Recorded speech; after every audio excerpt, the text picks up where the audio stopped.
This is the last year where it is actually called the European Gaming Congress. I had a channel about not iGaming, I was too young for that. Almost everyone knows in the industry, but I'm not sure if they know that it's part of the Hipther umbrella. Yeah, that was my past.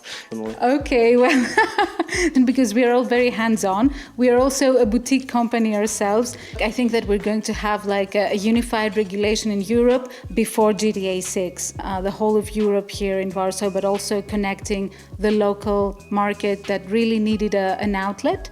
Right now, the power is LinkedIn. We all know that. It has become a much more social, flexible, and actually valuable medium because where's the money, Lebowski? Where's the money, Lebowski? I want that money, Lebowski. Where's the money, Lebowski? Where's the money, Lebowski? I want that money, Lebowski. Where's the fucking money, shithead? We are in Warsaw at the European Gaming Congress 2025, and today we will talk to Maria Arnidou about Hipther, because Hipther is holding this conference here in Warsaw.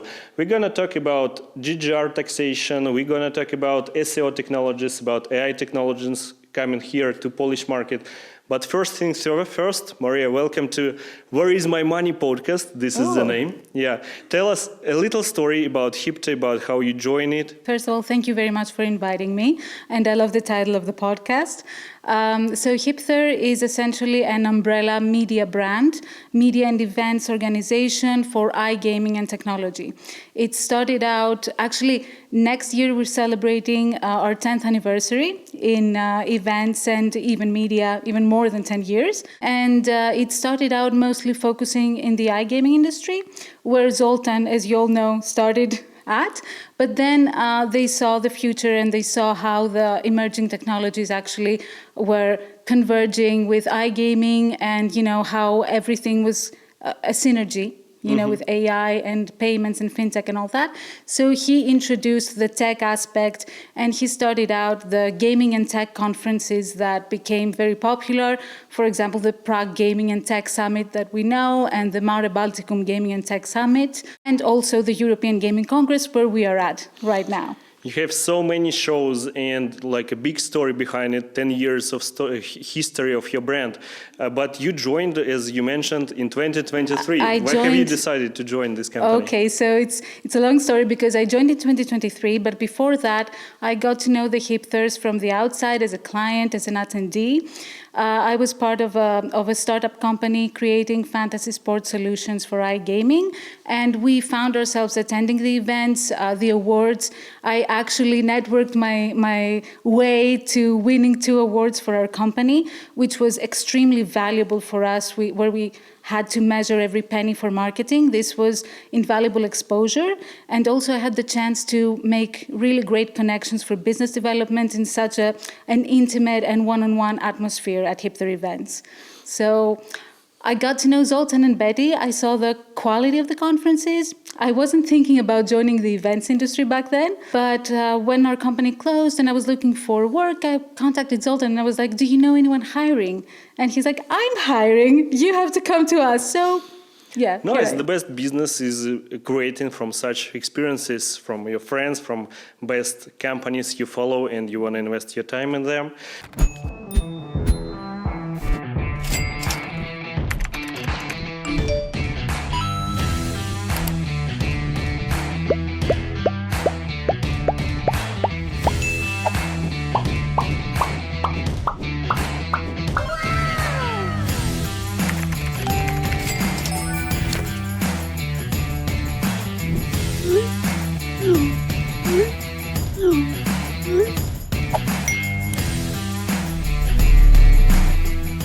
You have here conference in Warsaw, you have conference in Prague, you have a website, you have podcasts online with many videos, like you're doing this through the eternal year. Yes. How do you manage it? Is it possible to manage all those things? So I think that a huge credit goes to the whole team, of course, but Zoltan is a true driving force, especially with the podcast that you mentioned. And what was amazing about Hipther, an aspect that I didn't know back then when I got to know them through the events, is that there is a whole arsenal and a wide array of media that they actually have huge content in. So we have the Hipther Talks podcast, like you said, which Zoltan hosts, and he relies on the huge network that we have and all the great voices from the industry for people to share all the updates from tech, gaming, and even everyday life. There is, of course, we have online media outlets, the European gaming media that I'm sure that almost everyone knows in the industry, but I'm not sure if they know that it's part of the Hipther umbrella. Of course, Gaming Americas as well for covering the B2B side in the Americas. And there are also other outlets. There is Gambling Affiliate Voice. We have a general news outlet, huge, Picante, which now serves as a hub for PR distribution as well. So there was so much content, and adding the events as well. So much knowledge and content. When I joined, that's what I saw, and I'm like, wow, this is perfect. Nice. So you're not just talking about the content and content creation, but you also have your side projects like European Gaming's, America's Gaming. So what is the most profitable part of your business, like events or those media websites? Well, personally, I don't really handle the media side, but there is a business side to it because we offer online advertising with strategic banners, and there is also a PR distribution service across our media. And this is a profitable aspect of the business because the companies know us, they know the content, we have good traffic, so companies want to promote their brand there. But the events is a whole other side of things, and we mostly try to support brands through sponsorships and packages it's not just about one logo or one branded aspect of the conference, but it's also about active participation, about speaker participation, so that companies can, present their knowledge and really show why the companies should trust them.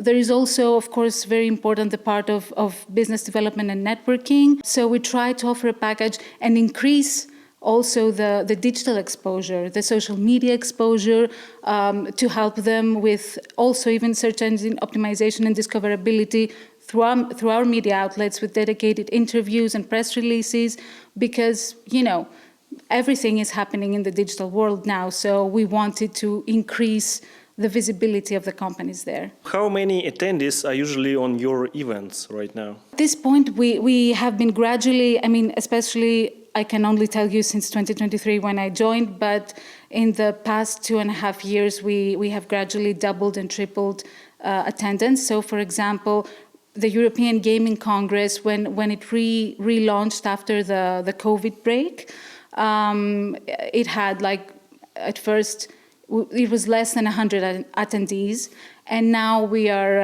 at 220 almost this. What I like about your events, it's like a boutique event for professionals. Yes. You give the microphone to many specialists in the industry to discuss particular topics. Why have you chosen this path? In comparison to biggest conferences like with thousands of attendees, why have you concentrated on this boutique strategy? I think it is obvious that it's the main differentiation point, and that there is also, maybe not as many companies on the level of the huge expos and such, but this is something that is already happening, and it's also very visible but very costly choice as well. Whereas in a boutique event, it gives you two opportunities as a company. The first one is to have direct connections and create real relationships with your potential clients and your leads, but also on the other hand, you gain visibility with at a much smaller cost. So this is something that both the industry needed. We could offer it because we have all the content base ready and we are content driven. So there we are. You have one more original, up to my opinion, thing on your events. You have those runnings, like regular runnings.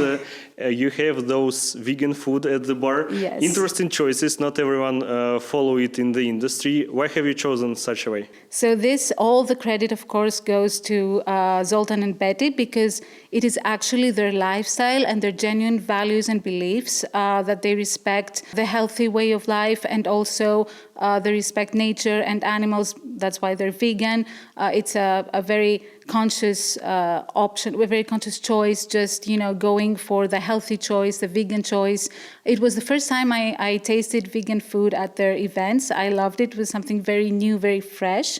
And of course, the networking runnings and the networking runs, and we usually have some yoga sessions as well that Betty leads because she's a certified instructor, was also part of their lifestyle genuinely. And this actually spawned to a big run-off challenge and a gig that runs across the gaming and tech industry, and people really love it.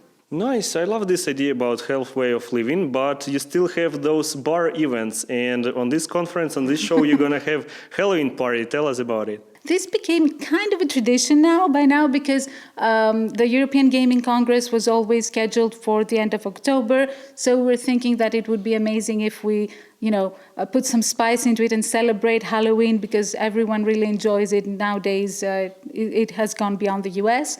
So we started, I think, a couple of years back. And people loved it. Many people turned up in costume, and it was lots of fun. And it's a nice way to close, the conference days. Awesome. And your role in this company is about content, about moderation. Do you do anything else personally? Okay, well, that's a big question, because we are all very hands-on. We are also a boutique company ourselves, in search of new talent, and we are hiring, and you should check out our page. Yes, but we are very hands-on. So technically, I'm the event marketing director, but it's all about the communication of the brand and, of course, the marketing of the events. So on the one hand, I do the strategic planning and even the execution for social media, because I want to be very hands-on on this aspect. I think it's very important. Social media engagement has been a huge part of our growth for the last couple of years, and I was very, purposeful about it. And on the other hand, I also do the discussions and the negotiations, and really I'm the go-to person for our sponsors, for the sponsorships, because it is a process, to gather all the materials, to find the best way to showcase the companies and their people. And now I'm also representing Hipther outside our little bubble of conferences. We have started attending events of media partners in the rest of the industry. Recently, I went to Lisbon for SPC there, and now I will be headed to Rome for Sigma. So I don't know if this is going to air before that or after, but... After, but still. Okay, I'll tell you all about it after that. Okay, nice. And you're creating a lot of content, and Hipther is well known for its original style and content. I would say very humanized, very like gonzo journalism, if you know it. Yes. And we've been talking even today a lot about AI, about AI and content. So do you use it in your communications in Hipther? As a tool, we definitely use it, but it's not a copy-paste thing. And I don't think that AI, especially in terms of text generation, of copywriting, it cannot be used as copy-paste. We even use it for visuals. This year we used it to, spruce up the speaker announcements. We did some animation, and it turned out like the Harry Potter, newspaper and that. Definitely, yes. Personally, I have taken lots of time and gone through a painful process of trying to train my own chatty, the chat GPT, as I call it, chatty, because I really want purposeful content. I don't take ready-made content. I have to give very specific prompts. I always have to, tweak it. And as far as I can tell, Zoltan does the same as well. But as we discussed today on our panel, you can't really go on without AI nowadays. I was actually very skeptical about it too at the start, because In my career, I have started first and foremost with research and copywriting, right? Everything needs to be researched, and you write down everything from strategy to the content that you create to corporate communications that I used to do. And I was very skeptical about AI. But I saw that if you really utilize your experience and you have the right goals and prompt and engineer your prompts, you can use it and have original content. Exactly. I was very skeptical about AI also about 2 years ago. But nowadays, to be honest, a lot of people in the industry are fired because their jobs go into the AI agents like That's very support sad, teams, though. AI call centers, even content jobs. For example, I use actively AI on social media, in CRM, and that can totally cover. And on the Yes. business side, you can optimize it. But on the employees side, they're gonna be fired. So maybe you have some advice to those who are at risk right now. You know, I just had this conversation last night at the welcome meet. There is a representative here from a company offering staffing solutions for customer support agents in iGaming, which I think we all know how important it is. We're talking about transactions, about real money. We're talking about live events going on. So things are very demanding in this sector. And I personally started as a customer support agent. The user needs a human to discuss their problem, to make sure that they're heard. And that's just the support. Everything else, I mean, in terms of product development, of software development, you can't just plaster some AI app out there. Someone needs to do the quality control. Someone needs to do QA testing. Someone needs to be there and see what's wrong, what's good. You need to be able to have testers to actually, test out your customer journeys if everything is going well.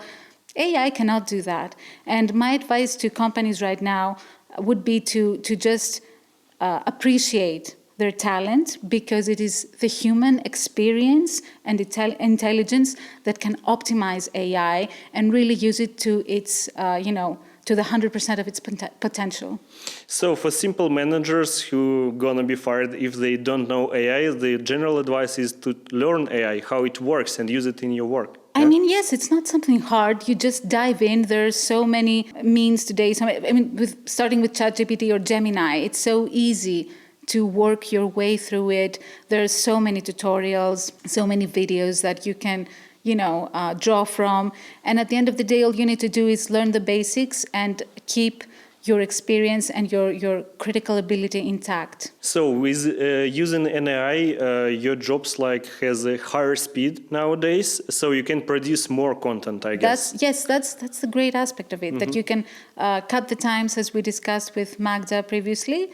But the truth is that you can do that if you have a talented team, right? A team with experience. You can't just fire them and expect that AI is going to magically work on itself. Exactly. So let's talk about the show, the exact show, European Gaming Congress. Yes. It's time already, I think. By the way, yes, this is the last year where it is actually called the European Gaming Congress. Next year it will be the Hipther Warsaw Summit, and there's a reason behind this, a whole rebrand that we're doing in 2026. But sorry, go on. Nice. What are your plans about rebranding? Tell us about it. We have already announced it. So remember when I told you that things were kind of fragmented, that there was so much content and so much activity from Hipther. We had the Prague Gaming and Tech Summit, the Mare Balticum Summit, the European Gaming Congress, but all this was not really registered in people's minds as Hipther events at first. So we started by actively communicating, events organized by Hipther, Prague Gaming and Tech Summit by Hipther. So we were using this language a lot. And we saw that also our participants and our speakers and our guests were very much into it. They understood the message, and everyone started referring to the conferences as Hipther Prague, Hipther Warsaw, Hipther Baltics, etc., etc. So that was the goal, to unify everything under the brand, create brand awareness, because this way we are able to communicate our experience and expertise in the field. And now it was the time. It happened when everyone started calling Hipther events, like that. We actually did it, and we renamed everything under the Hipther brand. So this will be the Hipther Warsaw Summit, and then we'll have Hipther Prague Summit. And for the Baltics, we actually introduced an innovation. because up till now, there was one event, the Mare Balticum Gaming and Tech Summit, taking place in one of the Baltic states every year, rotating. But now we will have 3 micro events, targeted events, one taking place at each capital, and it will be promoting the local industry and giving the opportunity for it to connect with the rest of Europe and the world, with a very special focus on specific sectors of tech and iGaming, including fintech, including compliance, of course, iGaming. So we're hoping that we're going to continue and elevate this great synergy that we're having with the local companies. Nice. So you're going global, but still keep it on local level, on boutique level, or you have something in mind, like with bigger show or not? Right now, not for this concept. We believe that the strength of this will be in the focus and the boutique style.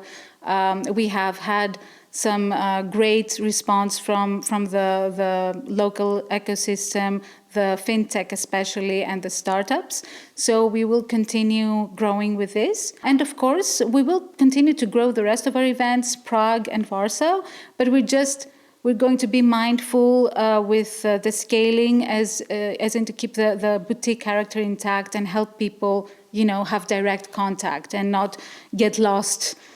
So you have events in Europe mainly. Yes. Do you have any plans maybe for Asia or Africa or Latin or North America? Right now, no. There are no plans for that. Of course, in due time, if we do have such plans, and of course, the talent that we mentioned, we will let you know. Okay, So good luck with stay it. tuned. Good luck with new opportunities. Thank you. And coming back to the conference, to the current show, what is the main idea? What is the main topics? What is the most discussable things these days in Warsaw? There is definitely a huge discussion about compliance and regulation and the updates on this field. Because as you know, for online gambling, everything is very strict still. And operators need to find new avenues to reach people, but in a safe way. Everyone is wondering, and this is why we have the dedicated compliance and operations lab, where we discuss these topics with insights directly from regulatory authorities and also from big law firms here in Poland. So we just go directly to the source to have the latest updates. This is a very interesting topic because officially generally speaking, you can enter the Polish market with a new brand, a new operator. It's allowed. But practically, what I know, like for the last 10 years, it was only one new brand on Polish market. And it feels like Polish market is only for Polish companies. Can you confirm it? Well, that's the feeling that I've been getting as well. I'm sure that people here want to be more inclusive and have more variety, but they want to go step by step and make sure that everything is safe and regulated. And, this is something I think that we can all understand. I think that having conferences and discussions like that and putting everything on the table helps with evolving the regulation as well. Very interesting. But we are talking about complex things. So how do you explain those complex things to ordinary attendees, ordinary users of your conference, of your show? How to explain difficult things in right words? The great thing is that the attendees are actually from the industry, right? So more or less, they know the challenges, they know the situation, they are familiarized with the latest updates, and the great thing is that we have very knowledgeable speakers with great authority from experienced law firms, from the official authorities. So they can put it very much in simple words and really give people what applies right now. I think that people who come to attend our conferences about the compliance aspect, they already know what they're looking for and what they want to know. For example, one of our sponsors, DST Gaming, they were telling me last night about how they're especially here for the compliance side of things because they want to expand internationally and they want to learn more about the European markets. What is your general advice for brands trying to enter the Polish market in legal way? Like, what should they do?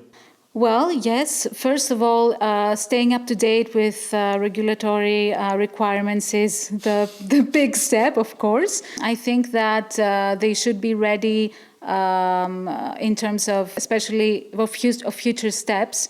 If they get licensed, they need then to be compliant in terms of advertising as well. They need to be able to know which are the legal ways that they can approach the audience and be able to message, to pass them the right message for their brands and attract the players. And I think that in general, if a product is good, you can really make a difference. Hopefully so.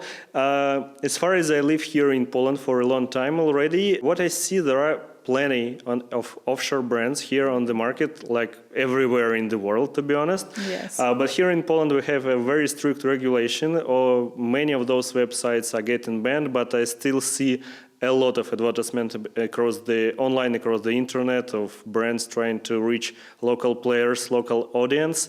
So how can we talk about compliance, about regulatory importance without mentioning those offshore brands? Maybe what is your advice to those offshore brands to enter the market, or shouldn't we discuss it at all, maybe? You know what? I really don't think that anyone is in the right position. I mean, apart from the regulatory authorities, no one else is in a position to tell them what to do to enter the market or not. But we should definitely note, and the regulatory authorities also take into consideration, this global phenomenon of the shadow demand, as you said, because it's like a law. If you go with very strict regulation and prohibit things, then the market or the audience will try to find them somewhere else, for better or for worse, right?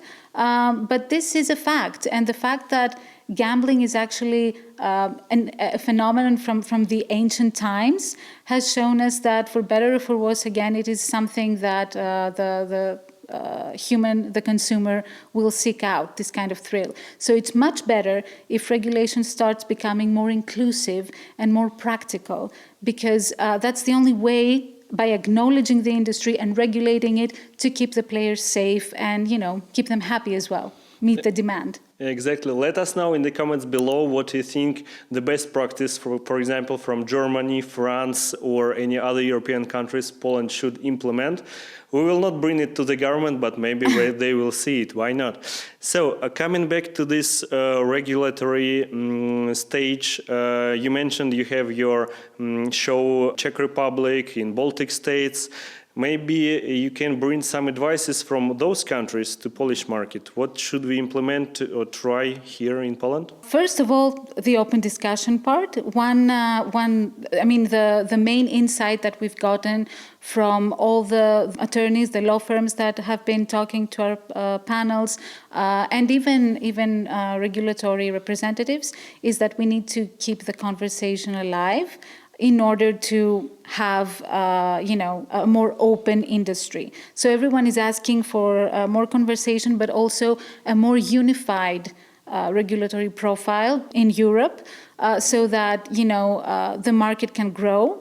And we make sure that safer gambling is applied and player protection is in place. What is, in your personal opinion, is safe gambling or responsible gambling means? Because it varies from country to country. There are so many definitions. I've traveled a lot around the world, and in Africa we have one definition and one situation with GR, PR, and whatever.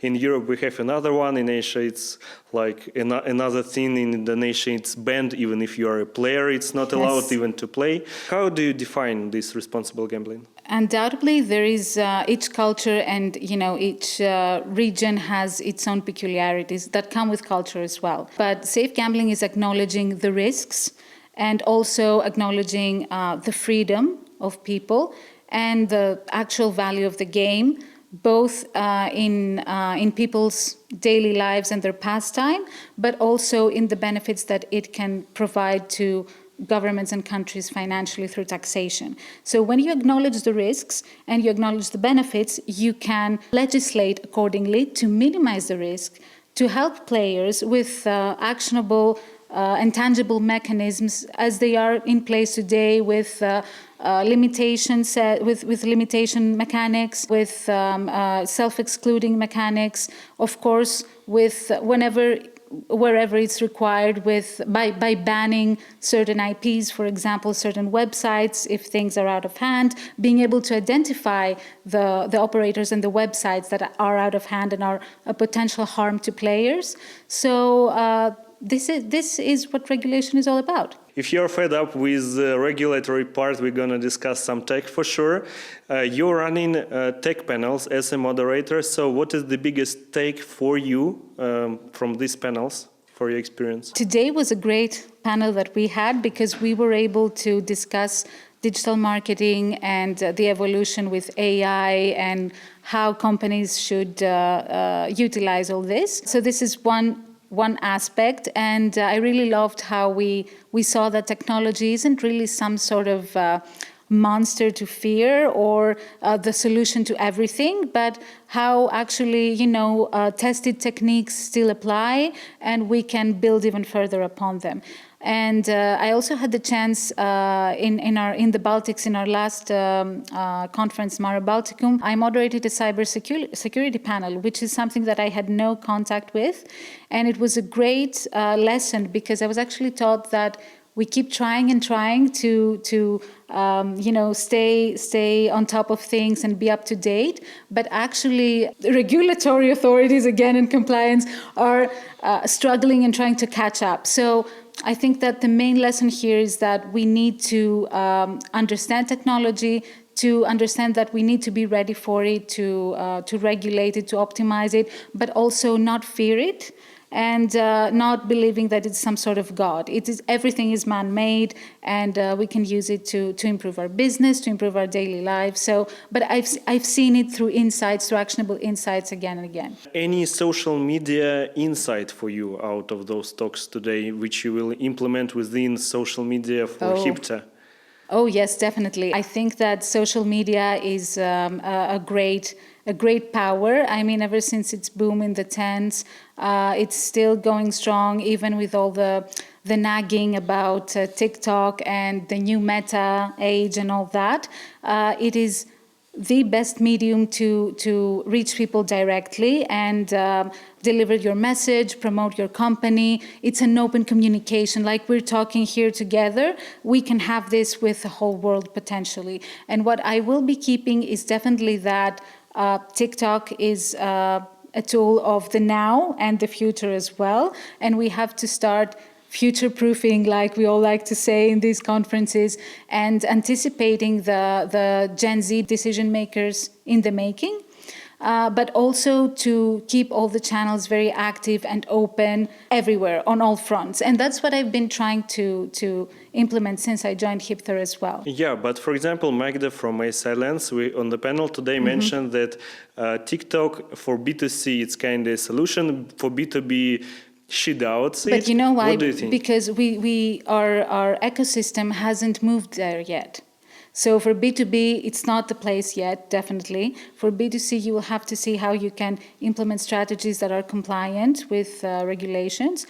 But B2B hasn't moved there yet. I think it's a matter of time until Gen Z starts getting higher, going to higher places, yes, like C-levels and all that. I think that we will see a great, not migration, but expansion of the ecosystem on TikTok as well. Right now, the power is LinkedIn. We all know that. It has become a much more social, flexible, and actually valuable medium because it's like the business Instagram. Everybody shares their updates. They connect with people. They care to deliver conversations. So, yes. Exactly. I see a lot of affiliate industry, like iGaming industry leaders, they're recording those short videos, and I will call it shorts or reels on Instagram, on YouTube, yes. But they post it on LinkedIn. So there is not such a tool right now, but they use just original videos for that. That's very interesting.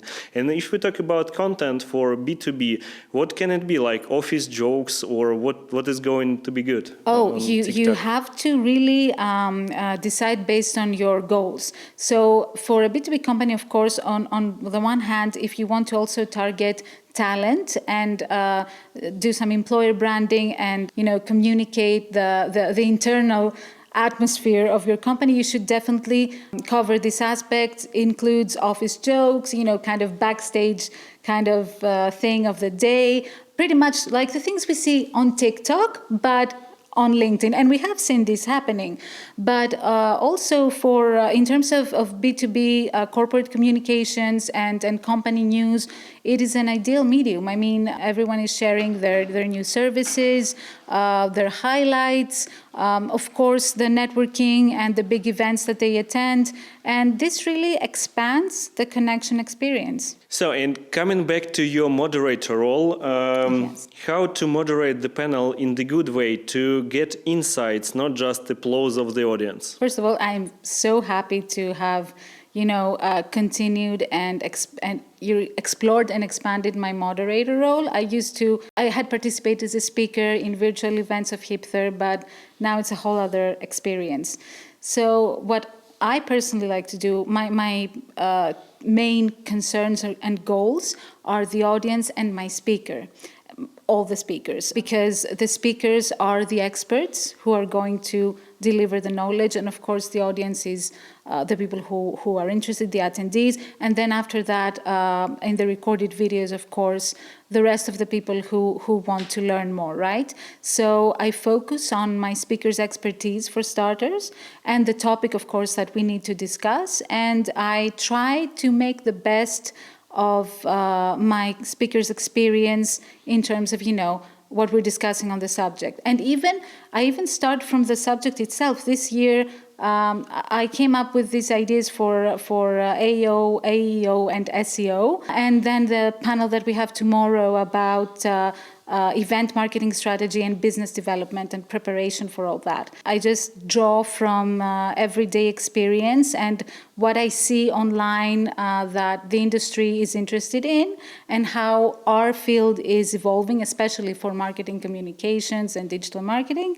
And I try to translate this into a topic that can itself, with my speakers, produce actionable insights and useful bits and pieces for the audience. What personally drives you not to get a burnout out of producing such a big amount of content? How do you keep up with it? Maybe the advice for newbies, because I saw a lot of industry leaders who posted something for 3 months. Yes. They didn't get a result from it and they stopped. What is the advice how to continue this way? I'm sure that by now everyone is sick of hearing it, but consistency is key. So you have to see what's sustainable for you. Okay, yes, I know that it sounds very tempting to say, okay, I'm going to be posting every day. I'm going to be creating videos, dedicated posts, blah blah blah. But if you can't maintain this, you're losing the game and you get burned out. So see what is realistic for you. What is that you're really passionate about and you want to share? Because again, it's a cliche, but if you're passionate about something, you're not going to neglect it or leave it as easily. Exactly. And talking about the boutique shows or shows in general, how it is going, like on usual basis, you meet a new person, you exchange business cards or whatever contacts. How to make money, how to make profits of those new friends, fellows or colleagues. What is the secret behind it? Not to make it just a talk on the conference and forget about each other.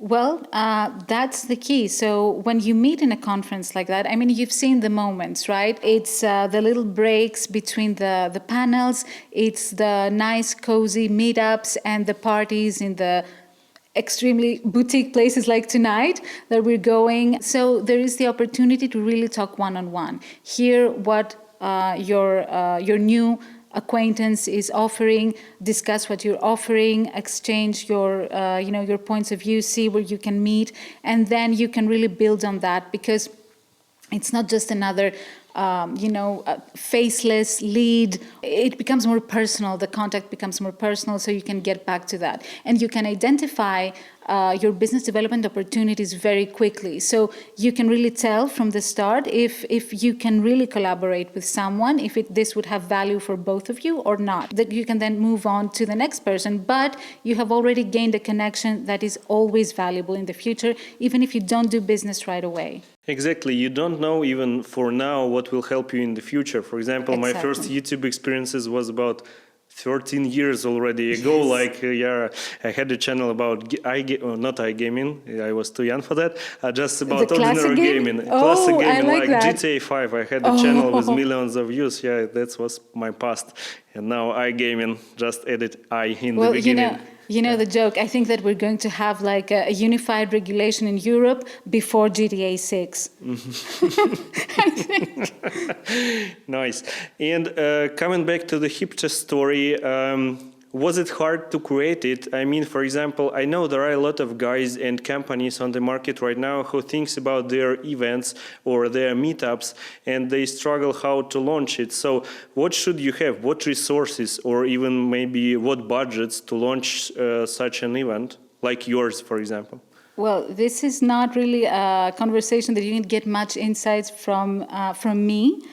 This is more Zoltan and Betty's part, the actual organization, the budgets for the venues and all that. But you definitely need, before all that, you need to identify your markets and to know your audience and essentially your service, right? Because this was the driving force behind the decisions and the evolutions that the Hipthers made across the years. This is, for example, why we chose Warsaw for the formerly called European Gaming Congress.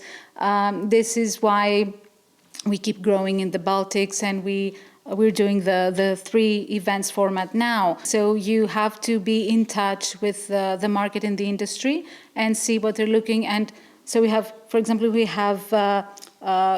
strategically addressed specific regions, Central and Eastern Europe. From the start, I mean, Hipther started from Budapest, and then Prague, of course, which has become a flagship for us, and then the whole of Europe here in Warsaw, but also connecting the local market that really needed an outlet. And then, of course, the Baltics, who are a very, very strong power in terms of technology advancement. So you mean you should do your homework in advance, like get in touch with opinion leaders, with companies, do preparation stuff, maybe online activities, and only after that have an event there. Yeah? Exactly. And networking, even without direct selling, is the key to this, because Hipther developed a huge network with experts, with industry leaders, with company founders across iGaming and tech. And that's how we were able to make informed decisions, but also have these people as experts in our panels as well. I see that this year you have even more sponsors on your show in comparison to the previous year. Yes. Something like more than 10, I guess, this year. Yes, I think in total 14. For sponsors, how to measure this impact? Like they buy ads with you with leaflets or with roll-ups or with the main stage banners and so on. How can a sponsor measure the effectiveness of this? Well, first of all, there is the brand awareness aspect, right? Because a sponsorship in itself is not really a lead generation, directly a lead generation medium. First, it is about brand awareness, which can be, of course, practically seen on site, depending on what you have selected. So you've seen we have all the roll-up banners in the networking area. There are people in the tabletop booths, ready to talk from their companies, talk directly to new connections. And then, of course, this is why we have upped our digital and social media game, communicating the sponsors further, having dedicated press releases, dedicated social media posts, so there will be even more awareness. And then, of course, they can practically measure this by the contacts and the leads they generate on site when they visit us.